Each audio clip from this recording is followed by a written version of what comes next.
One of the interesting areas, I believe, of study is to compare the Aramaic biblical paradigm and grammar a little bit with Hebrew and the Hebrew grammar. It is interesting to recommend a couple excellent Aramaic grammars. I would recommend Franz Rosenthal, A Grammar of Biblical Aramaic, the 6th Revised Edition, and also Alger John's, A Short Aramaic Grammar. And both of these are small grammars in terms of size, but excellent, outstanding grammatical studies in a short, concise, and yet beautifully done. Both of these works I would highly recommend for anyone wanting to review and learn Aramaic. As we look at the Hebrew Bible, we know that Aramaic is found in Ezra and Nehemiah, and also in Daniel. Specifically, Ezra 4:8 to 9:18 and 7:12 to 26, we find Aramaic portions in the Hebrew Old Testament. We also find it in Daniel 2:4 through 7:28. And this is a great section, especially 2 and 7, involving apocalyptic type of, of style. And I believe it's a wonderful section looking at some of the great Christological moments, like in chapter 2 of Daniel, the rock cut out of the mountain without hands, and in Daniel chapter 7, the Son of Man coming to the Ancient of Days. And so, being a Christian minister and a retired seminary professor, I think those two sections would be fascinating for anyone to study. And I wrote a little Aramaic grammar, a short one, called Inductive Aramaic, actually Christological Aramaic grammar. And then the other section, two little small ones, Jeremiah 10:11, where we have what Rosenthal calls a stray Aramaic sentence in a Hebrew context denouncing idolatry on page 9 of his grammar. And also in Genesis chapter 31:47, there are two words translating into Aramaic, or two Aramaic words that are related to Laban. So it is interesting. Those are the sections. Most seminaries would only use Aramaic as an elective. In other words, I taught maybe one course or two in Aramaic when I was teaching in seminary, where I had many courses in Hebrew grammar.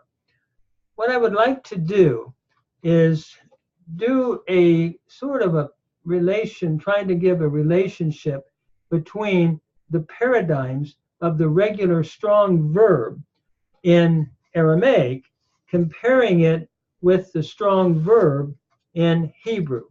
And it is interesting to look at these different stems and how they're very similar and yet different.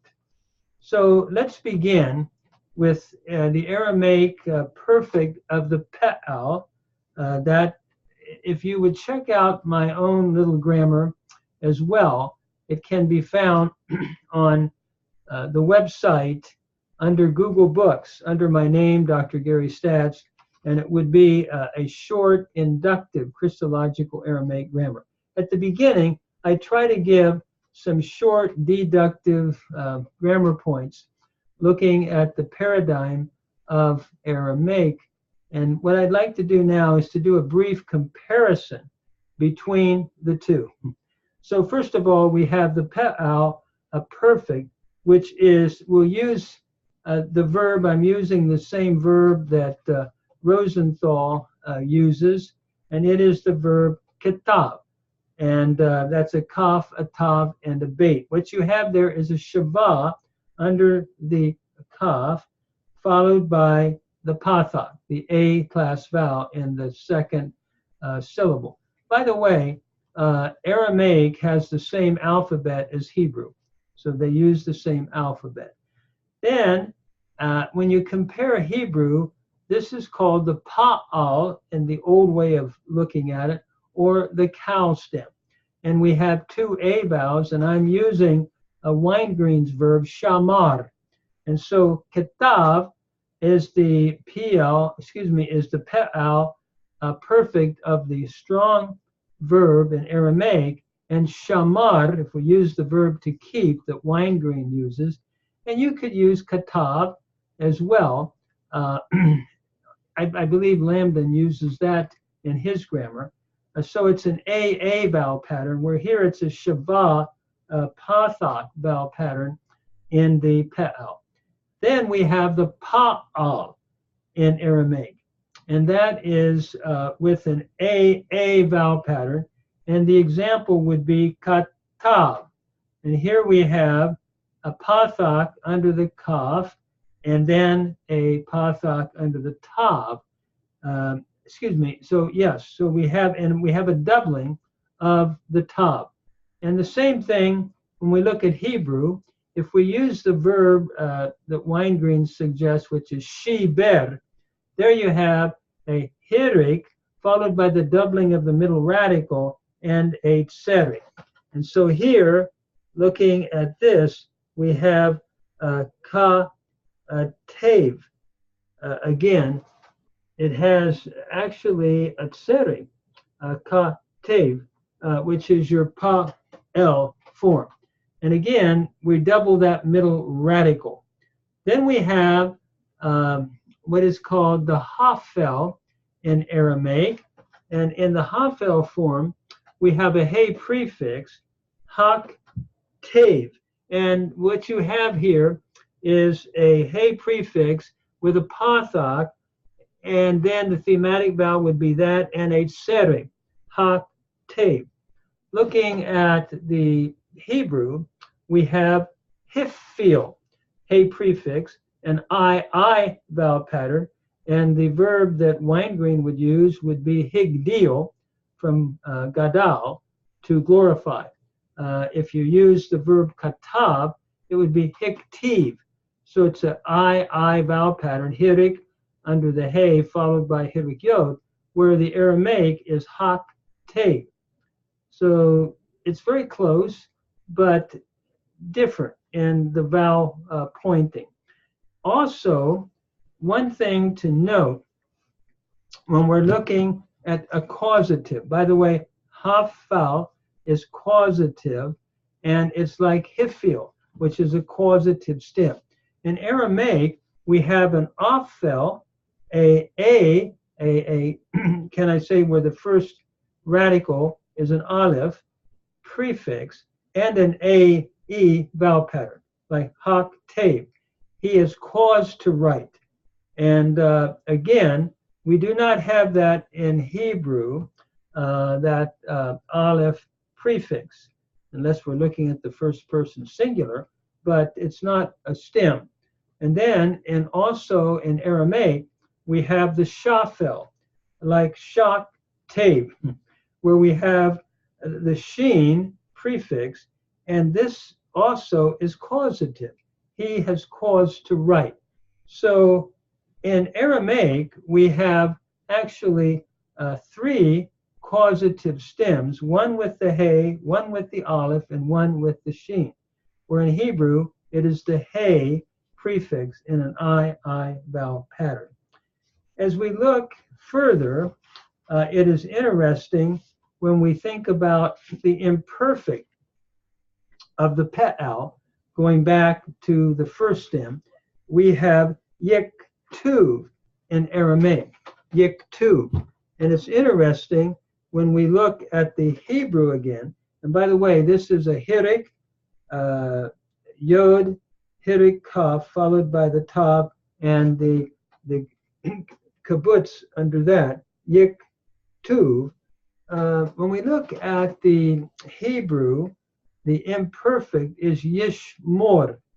And there we have an I vowel using shamar and a holam, yishmor. If we go to the pa'el in Aramaic, it is yechatev. And Hebrew would be yeshaber, would be the same vowel pattern. Or yechatev, same vowel pattern. Shava pathak, doubling of the middle radical.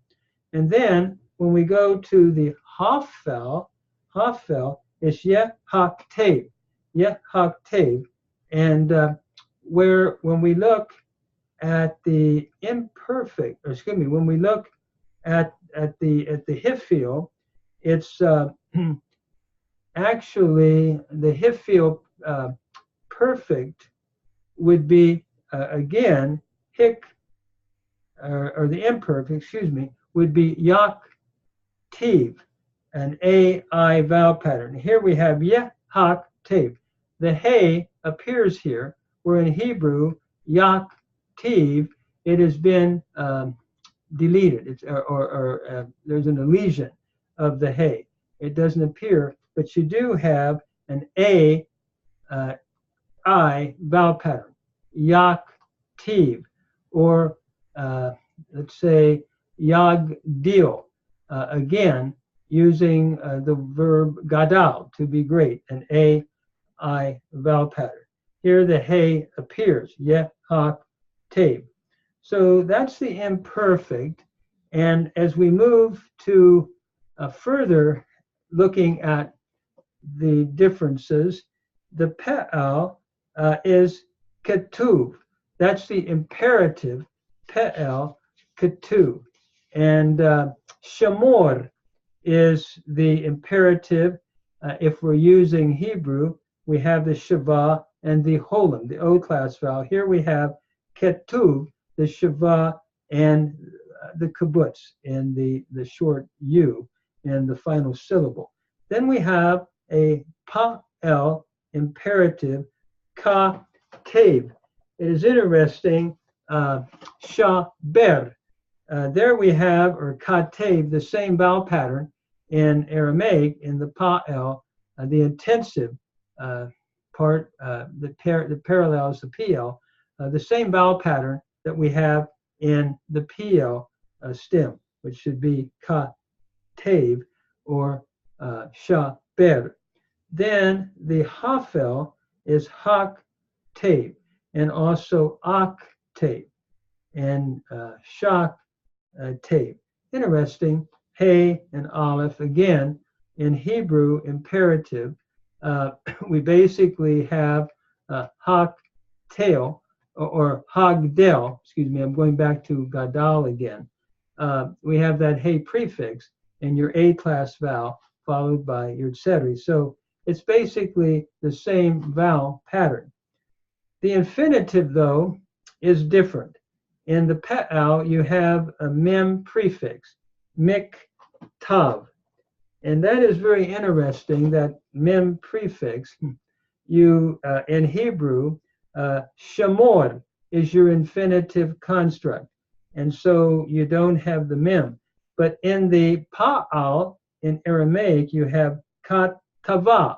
There you have your pathak, again, doubling of the middle radical, kat-tava.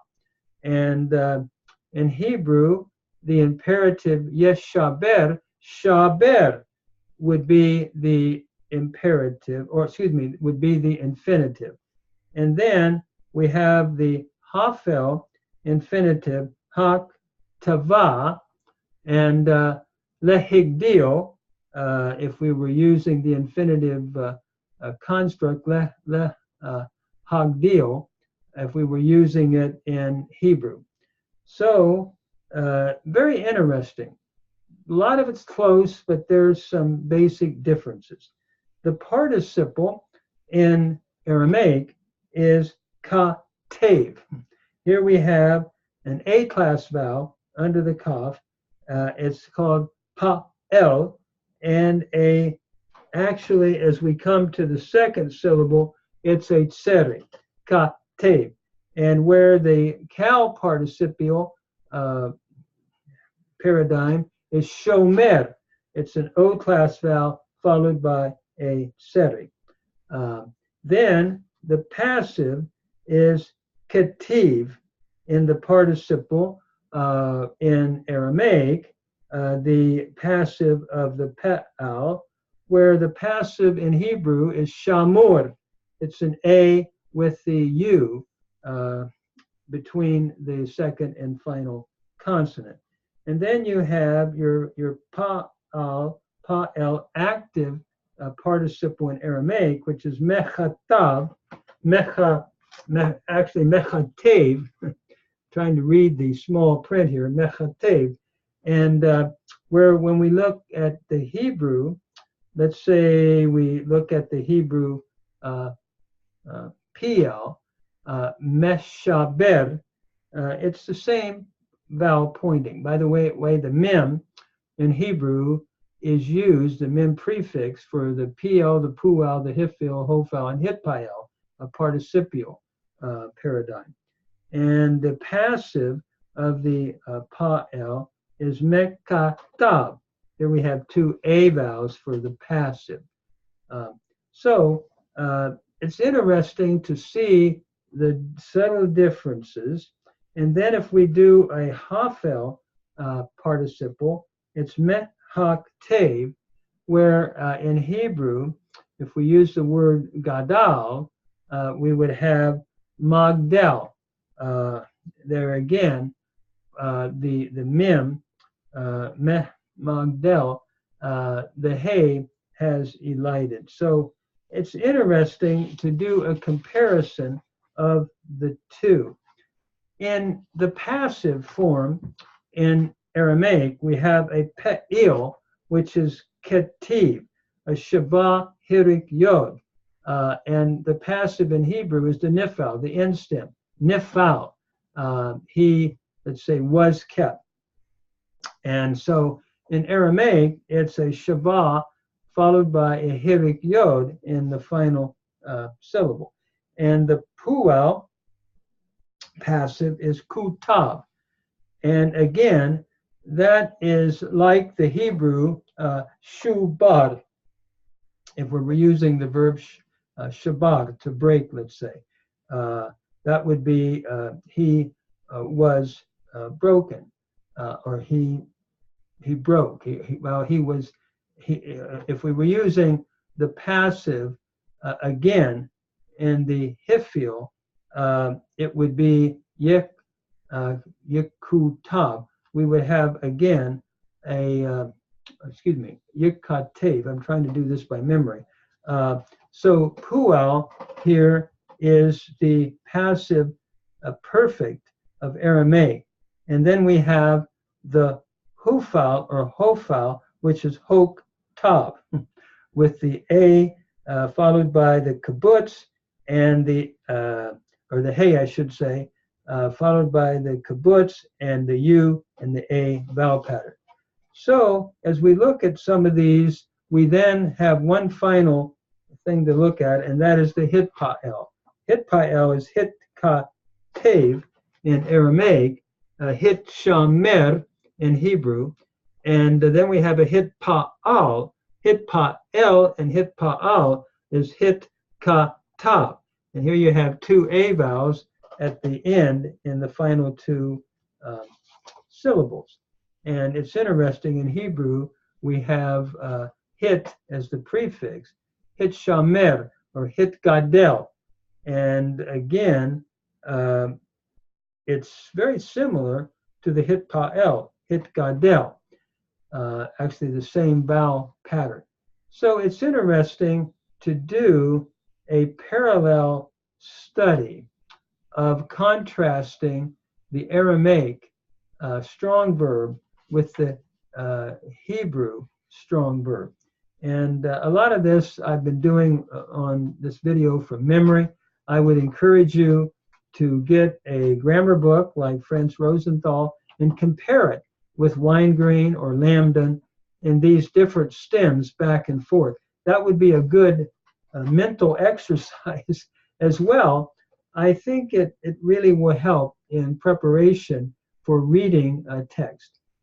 What I'd like to do eventually is to look at Daniel, and especially some classic texts that would look at Messiah, and to me as a Christian, seeing that as a reference to Christ in New Testament lenses. That is, the Son of Man in Matthew chapter 24, applied from Daniel chapter 7, and then also the rock cut out of the mountain without hands, a reference that Christ refers to in Matthew chapter 22.